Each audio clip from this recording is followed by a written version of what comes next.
Hey guys, and welcome back to this channel. In this video, I'll be showing you guys how you can fish in a brine pool on Fisch. So obviously you cannot use a normal rod. Like look, it just goes back. So you need to either enchant your rod with the invincible enchantment. I don't know what it's called.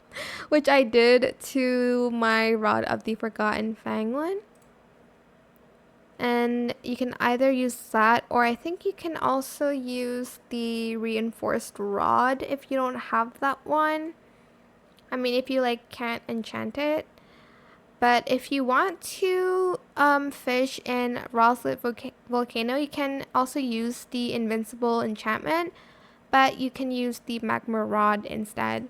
Here, I'll show to you guys. You can actually fish now using the invincible rod. It does take quite some time to do, so yeah, and that is it for this video. I hope it was helpful for you guys. Don't forget to like, comment, share, and also subscribe to this channel if you haven't done that already. If you have any more questions about this video, just leave it in the comment section down below. I will try my best to answer them all for you guys. And if you found this video helpful, please click the thanks button as well. That is it. Thank you so much for watching. Bye.